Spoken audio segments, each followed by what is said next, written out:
Mesdames et messieurs, bonsoir et bienvenue dans votre journal de 22 heures, au sommaire de l'actualité.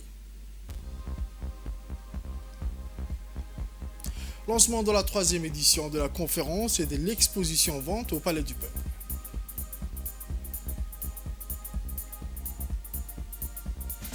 Aux nouvelles mondiales, l'agression israélienne contre la bande de Gaza se poursuit et fait de nouvelles victimes civiles. Les détails dans ce journal de ce soir. Le journal au complet à présent, mesdames et messieurs. Je vous le disais dans les titres, l'association d'Omar Yodedel à Djibouti, en partenariat avec la Chambre de commerce de Djibouti, a organisé ce samedi 9 novembre 2024 une cérémonie de lancement de la troisième édition de la conférence et Expo Vente. La cérémonie de lancement s'est déroulée au Palais du Peuple. L'association d'Omar Yodedel de Djibouti est une association 100% féminine créée spécialement pour les femmes entrepreneurs dans le but de promouvoir et de développer leurs activités. Cet événement a pour objectif de valoriser l'engagement et l'innovation de ces entrepreneurs des secteurs d'activité. La cérémonie a vu la participation de la ministre de la Femme et de la Famille, Mme Mona Ousmane Aden, de la secrétaire d'État chargée des investissements et du développement du secteur privé, Mme Safia Mohamed Ali, la ministre de la Jeunesse et de la Culture, le Dr Ribo Moumen Assowe, le président du Chambre de commerce, M. Youssouf Moussa Dewale, la représentante du PNUD, le président de l'association des banques, la présidente de l'association également de Omar Yodedel. Cet événement s'inscrit dans le cadre de l'engagement de l'association ainsi que son impact vis-à-vis de l'évolution et de l'épanouissement des femmes dans l'entrepreneuriat à Djibouti et dans les pays régionaux.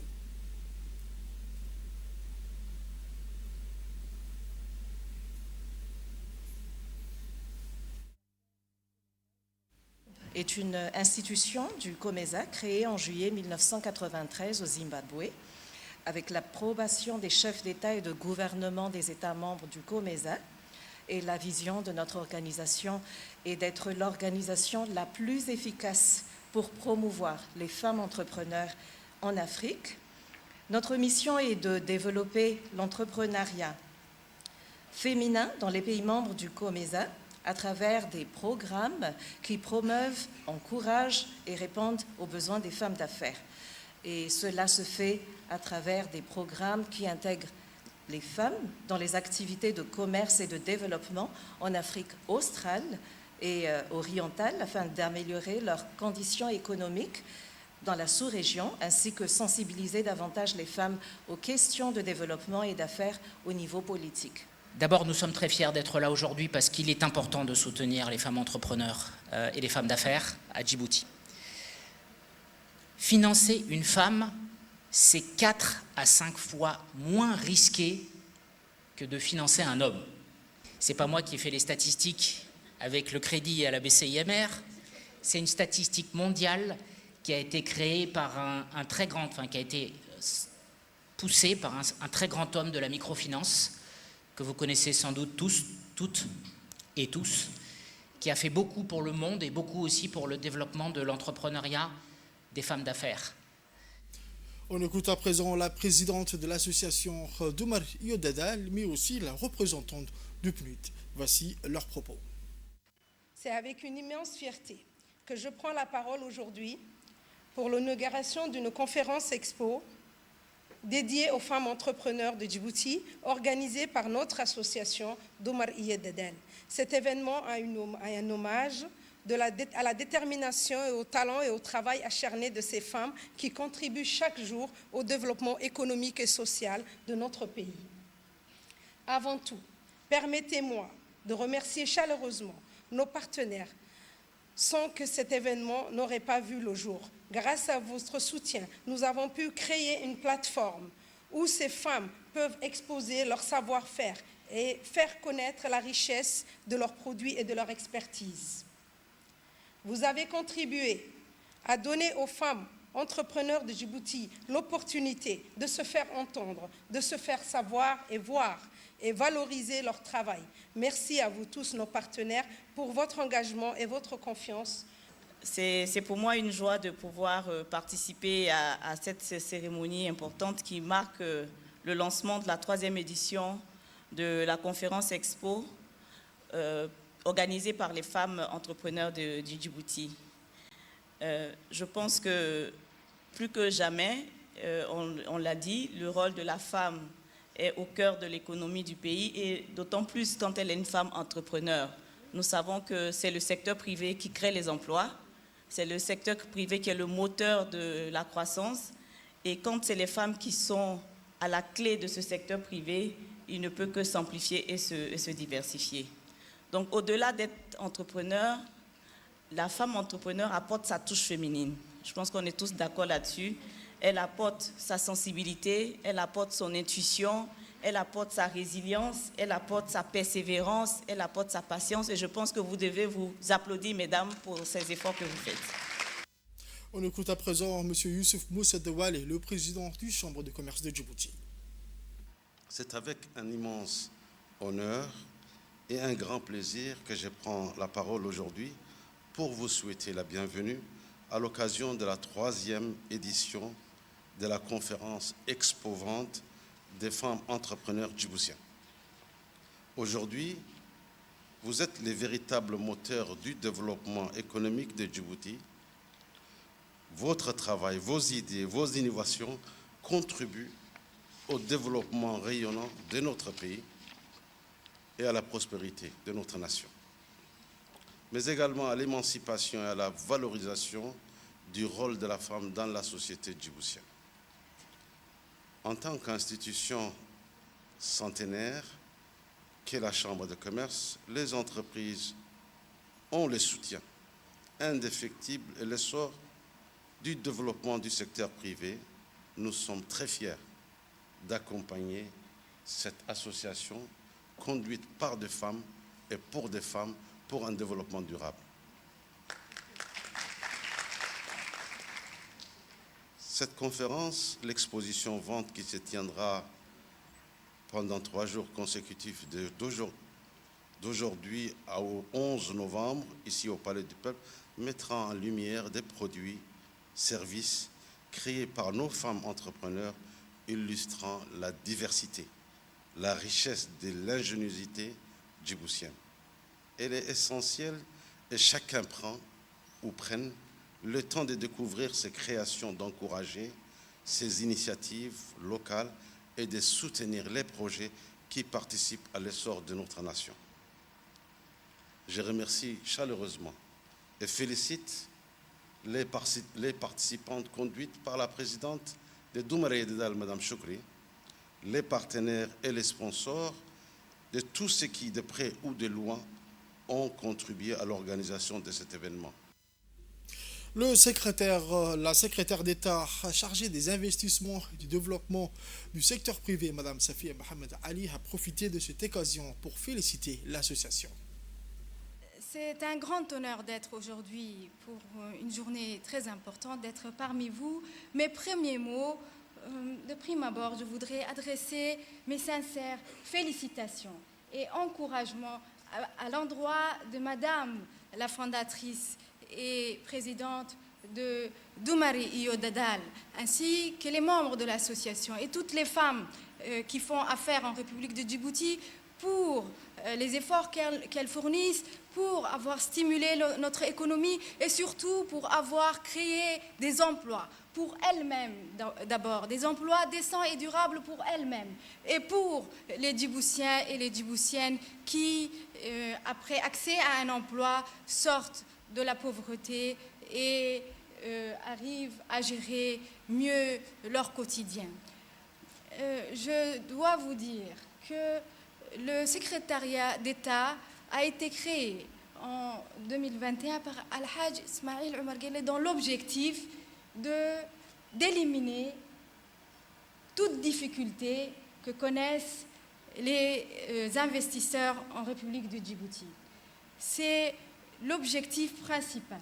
Aujourd'hui, je voudrais vous dire qu'au sein du secrétariat d'État a été créée une cellule d'accompagnement des porteurs de projets, des porteurs de projets économiques qui connaissaient auparavant des difficultés liées au foncier, les difficultés liées au financement, des difficultés liées à l'obtention des autorisations pour exercer des activités réglementées. Aujourd'hui, nous sommes à vos côtés, vous n'êtes plus seuls. Le secrétariat d'État vous accompagnera Je vous recevrai moi-même chaque après-midi. Il suffit de le demander. Vous êtes soutenus, mesdames. On écoute à présent la ministre de la Femme et de la Famille, Madame Mouna Ousmane Aden, qui s'est réjouie de cette initiative. Chers entrepreneurs, chères femmes, chers amis, je voudrais d'abord, à mon nom personnel et au nom de toute l'équipe présente ici, féliciter cette initiative, encourager ce type de réflexion et de rencontre et surtout soutenir cet engagement auprès de nos jeunes dames présentes aujourd'hui pour tous ces efforts fournis. Aujourd'hui, nous avons un premier pas de départ, de cohésion, de synergie et il faut, je pense, aller de l'avant. Je félicite également les initiateurs, les organisateurs, les organismes de parrainage de notre conférence d'aujourd'hui qui constituent, à mon sens, le début d'un mouvement en pleine effervescence dans notre pays, celui de l'épanouissement de l'entrepreneuriat féminin et des jeunes. En effet, ce mouvement est appelé à devenir un véritable moteur de changement qui définit le contour de notre économie et de notre société.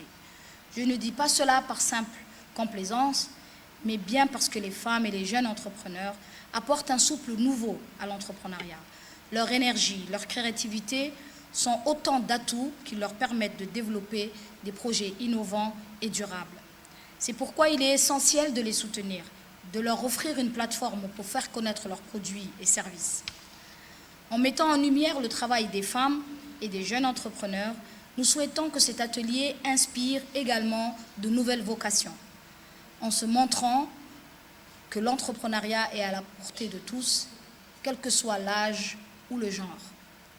Nous aimerions aussi que cet atelier soit une occasion propice aux échanges et aux collaborations et qu'il fournisse l'opportunité de créer ainsi un réseau dynamique où les idées se partagent et les projets se développent. L'exposition qui se tient parallèlement à cette conférence illustre le soutien des femmes et des jeunes entrepreneurs à l'économie djiboutienne en encourageant notamment la consommation des produits et services locaux, créant ainsi une boucle vertueuse. Cet événement a rassemblé des vingtaines de jeunes entrepreneurs talentueux pour présenter leurs idées novatrices et leurs produits. Les responsables ont parcouru les allées des stands pour discuter avec les exposants et découvrir les produits et services qu'ils avaient mis en place. Ceci vise à promouvoir les initiatives féminines dans le monde des affaires et à inspirer la prochaine génération d'entrepreneurs. Cette exposition était l'occasion de célébrer l'engagement des femmes dans le monde entrepreneurial, de renforcer les échanges entre professionnels et de promouvoir un environnement propice à l'épanouissement des femmes dans le monde des affaires. Enfin, cette exposition qui s'y tient partiellement de la conférence illustre le soutien des femmes et des jeunes entrepreneurs à l'économie djiboutienne en encourageant notamment la consommation des produits et services locaux, créant ainsi une boucle vertueuse.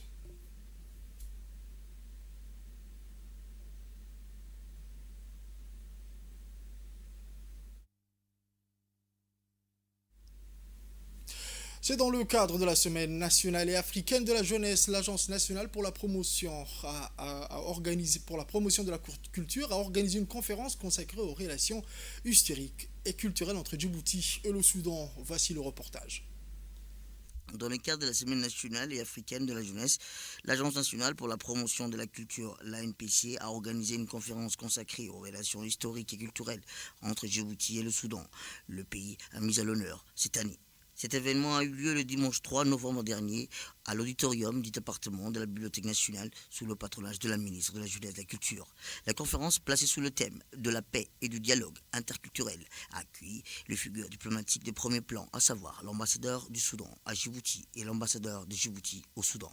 C'est le professeur Dr Youssouf Ali, universitaire et expert en histoire, qui a animé cette conférence en retraçant les multiples dimensions des relations bilatérales djibouto-soudanaises. Dans son intervention, Dr Raya a mis en lumière les interactions historiques marquées par des échanges culturels et religieux qui ont forgé un socle solide de fraternité et de coopération entre les deux pays. Il a également souligné les contributions conjointes de Djibouti et du Soudan aux initiatives de paix et de stabilité dans la région de la Corne d'Afrique. La conférence s'inscrit dans une démarche plus large visant à mettre en avant l'importance du dialogue interculturel dans le renforcement de la paix régionale. On écoute un extrait de l'intervention de l'ambassadeur de Djibouti au Soudan, son Excellence M. Issa Khair Roble.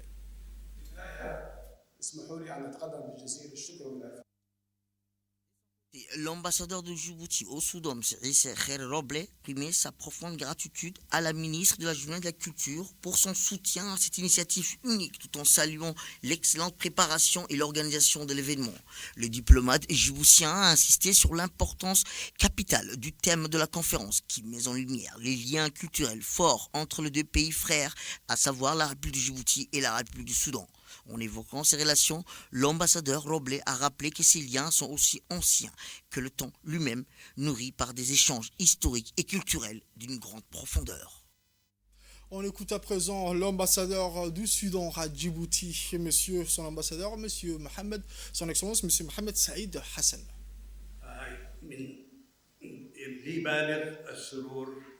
L'ambassadeur du Soudan à Djibouti, M. Mohamed Saïd Hassan, a exprimé lors d'une brève intervention sa grande satisfaction de participer à cette conférence portant sur la paix et les relations historiques et culturelle entre la République de Djibouti et la République du Soudan.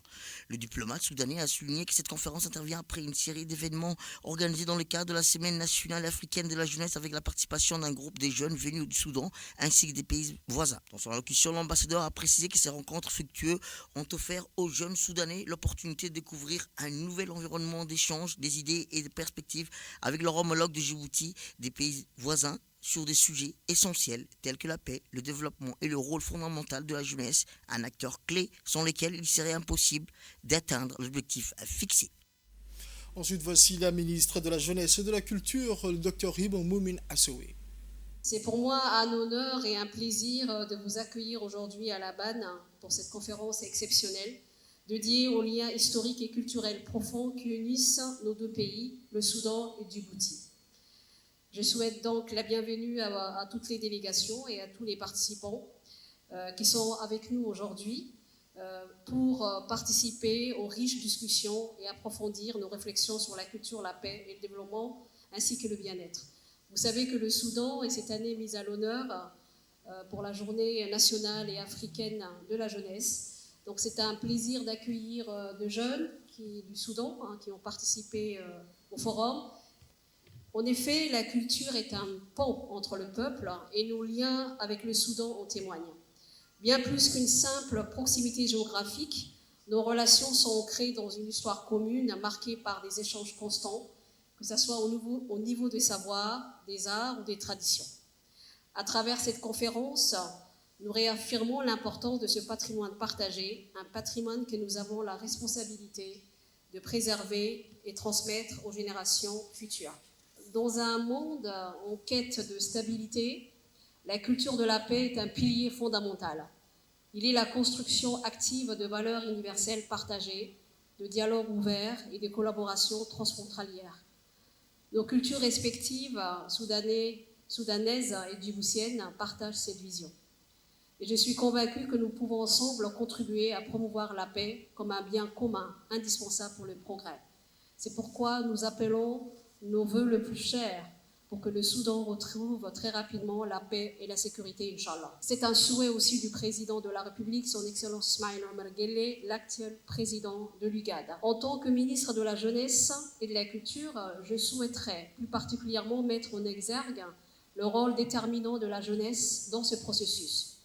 Nos jeunes sont les gardiens de cette culture de paix et à travers eux, nous avons la responsabilité de poser les bases d'un développement durable qui soit porteur de bien-être pour tous. En leur offrant un espace d'expression et d'action, nous consolidons une société plus inclusive, plus résiliente et plus harmonieuse. Je tiens plus particulièrement à remercier l'ambassade de la République du Soudan à Djibouti pour cette initiative précieuse et pour l'organisation de cet événement en partenariat avec l'Agence nationale pour la promotion de la culture. Sous l'égide du secrétariat d'État au sport, la Fédération djiboutienne d'athlétisme a organisé au chef-lieu d'Ali Sabieh la 7e édition de la course à Sadjoug. Le reportage avec Samatar Saïd Yassine. Sous l'égide du secrétariat d'État au sport, la Fédération djiboutienne d'athlétisme a organisé ce matin au chef-lieu d'Ali Sébié la 7e édition de la course d'Assejouk. La compétition sportive s'est déroulée en présence de la première adjointe et préfète par intérim de la région d'Ali Sébié, Saïda Ouabri Assoui, le président du conseil régional d'Ali Sébié, Chamak Hassan Laleh, et du député Ilmi Mahabbe Ouaïs, du président de la Fédération djiboutienne d'athlétisme, Saïd Ismail Hassan. Cette course a vu la participation en tout de 200 jeunes sur les différentes catégories, à savoir cadet, junior et senior. Outre la catégorie scolaire, filles, 2 km, et donné la victoire à la jeune fille Hawa Omar Galab. Et pour les garçons, c'est le jeune Abdi Higué. Quand à l'épreuve des 5 km, catégorie senior, c'est Abdel Fattah Abdillahi de la garde républicaine qui s'est classé en premier à l'issue de la course à Assejouk. Et pour la catégorie filles, c'est Soumeya Mohamed des forces armées djiboutiennes qui s'est classé en premier. Et pour l'épreuve de 8 km dans la course à Assejouk, Aden Ouabri de la garde-côte a remporté la course. La deuxième est revenue au coureur Ahmed Daher. Cet événement sportif majeur de cette région du sud-est du pays s'est terminé dans une ambiance festive qui a réjoui tant les participants, les spectateurs et les organisateurs. Cette journée sportive à Assejouk s'est terminée par la remise des trophées aux vainqueurs des différentes épreuves au programme. Les différents vainqueurs de la course, à savoir du 8 km, 5 km et 2 km, ont reçu chacun des trophées à la main des responsables. Le président de la Fédération djiboutienne d'athlétisme, M. Saïd Ismail Hassan, a indiqué dans une brève déclaration que la 7e édition de la course annuelle d'Ali Sébié a été organisée avec la participation de nombreux jeunes de la région. Il a précisé que cet événement suscite un grand intérêt auprès des jeunes et a exprimé sa gratitude envers les autorités locales ainsi que les unités militaires de la région pour leur participation active et leur rôle crucial dans le succès de cette édition qui avait déjà été organisée la semaine précédente à Djibouti-Ville.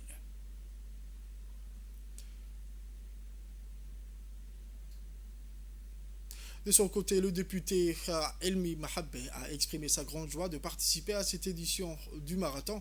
Il a profité de l'occasion pour féliciter la Fédération djiboutienne d'athlétisme pour les succès de cette édition.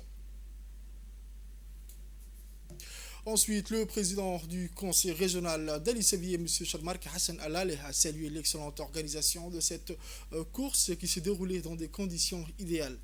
Le président du conseil régional a souligné l'importance de la présence du célèbre athlète djiboutien Roble Jama lors de cette 7e édition de la course annuelle d'Ali Sébié, précisant que cela constitue un véritable modèle pour les jeunes coureurs djiboutiens de la nouvelle génération. De son côté, la préfète de la région par intérim, la préfète adjointe, Mme Saïda Ouabri Assoui, a exprimé sa grande satisfaction de participer à l'édition actuelle de course annuelle d'Ali Sébié, organisée par la Fédération djiboutienne d'athlétisme. Elle a adressé ses sincères remerciements à la Fédération pour les efforts considérables déployés afin d'assurer le succès de cette course qui réunit des dizaines de jeunes de la région et représente une opportunité importante pour découvrir des nouveaux talents. C'est dans l'optique de la promotion des activités physiques et sportives pour tous que le secrétariat d'État chargé de sport, par le biais de sa sous-direction régionale, a organisé la 2e édition du tournoi interservices. Le reportage avec Samatar.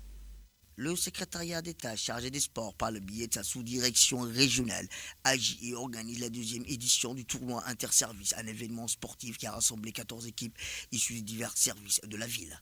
Ce tournoi est devenu un rendez-vous incontournable, promouvant non seulement la compétition, mais aussi l'esprit d'équipe et la camaraderie entre les différents corps des services. L'événement s'est déroulé sur le mythique terrain de Harak, un lieu emblématique qui a été le théâtre de nombreuses rencontres sportives.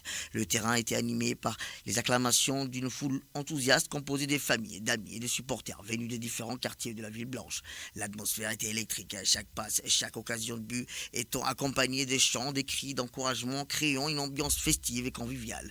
Parmi les personnalités présentes, on a pu noter la participation des figures éminentes telles que Mme Khadija Ibrahim Idriss, la secrétaire générale du secrétariat d'État du sport, M. Habib Djilani, l'adjoint du préfet de Tadjoura, Abdelkader Omar, et ainsi que Ahmed Ali, le vice-président du conseil régional de Tadjoura, et Dobok, le directeur des régions. Ces personnalités ont témoigné de leur soutien aux initiatives sportives locales, soulignant l'importance du sport dans le développement communautaire. Ces initiatives ne se limitent pas à une simple compétition sportive. Elles visent à offrir au personnel des services de Tadjoura une opportunité de s'épanouir en dehors de leurs fonctions professionnelles souvent exigeantes et stressantes. Le sport est reconnu comme un vecteur essentiel du bien-être, permettant non seulement de se maintenir en forme, mais aussi de se renforcer. Les participants ont pu profiter des moments, des temps d'échange, de partage, renforçant ainsi l'esprit d'équipe et de solidarité.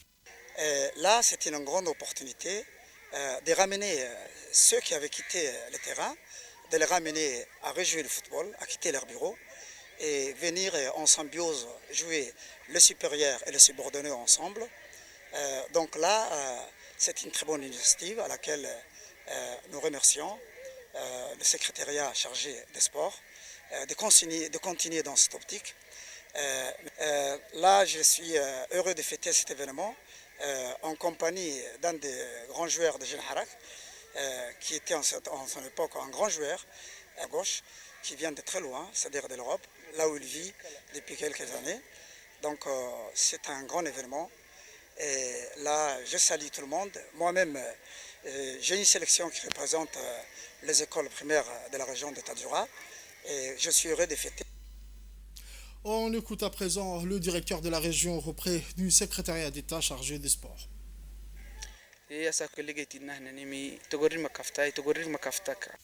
Dans une interview, Omar Hassan Abdillahi, directeur de région, a exprimé sa profonde satisfaction concernant la deuxième édition du tournoi interservice de Tadjoura. Il a chaleureusement félicité les organisateurs pour leur travail acharné, leur dévouement, soulignant que cette édition a été une véritable réussite sur tous les plans. Selon lui, l'engagement et la passion des participants ont été palpables. L'événement a su rassembler la communauté autour des valeurs du sport.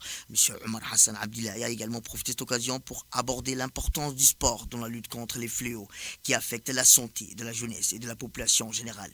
Il a déclaré que le sport et le bien-être, plus qu'une simple activité récréative, c'est un outil puissant dans la lutte contre les problèmes de santé tels que l'obésité, les maladies cardiovasculaires et les troubles mentaux, en encourageant les jeunes à s'engager dans des activités sportives, nous leur offrant, a-t-il dit, non seulement un moyen de rester en forme, mais aussi une alternative saine au comportement néfaste. Le directeur a souligné que les défis auxquels la jeunesse est confrontée aujourd'hui, notamment la sédentarité, l'influence des technologies modernes, rendant autant plus crucial le développement des initiatives sportives. Il a insisté sur le fait que le sport favorise non seulement la santé physique, mais contribue également au bien-être mental et social des individus. Aux nouvelles mondiales à présent, je vous le disais dans le titre, à Gaza, 14 morts dans une frappe sur une école. À Gaza, une école gérée par les Nations Unies, transformée en refuge pour personnes déplacées, a été attaquée par une frappe israélienne. Au moins 14 personnes ont été tuées et des dizaines d'autres ont été blessées. L'armée israélienne a déclaré que le bâtiment situé dans le camp des réfugiés de Shati, à l'ouest de la ville de Gaza, était utilisé par la résistance du Hamas pour planifier et exécuter des attaques contre Israël. Le contingent a également indiqué qu'elle avait pris des mesures pour limiter le risque des blessés et des civils, notamment en utilisant des munitions précises et en recourant à la surveillance aérienne. Les Nations Unies ont déclaré en septembre qu'environ 85% des écoles de Gaza avaient été touchées ou endommagées, que de nombre d'entre elles nécessitent d'importants travaux de reconstruction pour pouvoir fonctionner à nouveau. Autre actualité internationale, l'Union européenne vont créer de nouvelles armes. Toujours, les États membres planchent sur un projet de navire de combat de nouvelle génération. Les ministres de la Défense de l'Union européenne se réuniront à Bruxelles. Les détails avec Samatar. Les États membres planchent sur un projet de navire de combat de nouvelle génération. Les ministres de la Défense de l'Union européenne se réuniront à Bruxelles le 19 novembre prochain pour évoquer ce dossier. Une corvette européenne pourrait bientôt voir le jour. À Paris, le salon aéronaval s'est achevé sur un espoir de coopération renforcée en matière de militaire au sein de l'Union européenne. Selon l'Agence européenne de la défense, les États membres ont commencé à travailler sur la construction d'un navire de combat de nouvelle génération d'ici 2040. Les ministres de la défense de l'Union européenne se réuniront à Bruxelles le 19 novembre prochain pour évoquer ce projet. En Italie à présent, l'Italie envoie un second navire de demandeurs d'asile en Albanie. Les détails, toujours avec Samatar. Un navire de la marine italienne transportant des migrants expulsés de Rome est arrivé au centre de traitement des demandes d'asile situé dans la ville albanaise de Schengen. Ce transfert marque le deuxième déplacement des migrants de l'Italie vers l'Albanie, dans le cadre d'un programme où l'Albanie s'engage à accueillir des milliers de demandeurs d'asile pendant que l'Italie examine leur dossier. Cet accord suscite des critiques de la part des groupes de défense des droits de l'homme. Ils voient un précédent dangereux. Ils craignent que de telles mesures délocalisées compromettent les droits des demandeurs d'asile en externalisant leur traitement hors de l'Union européenne. Cette décision a été fermement condamnée par la première ministre italienne. C'est tout pour ce journal de 22h, mesdames et messieurs. Merci à vous de l'avoir suivi. Restez avec nous pour la suite du programme sur Télé Djibouti.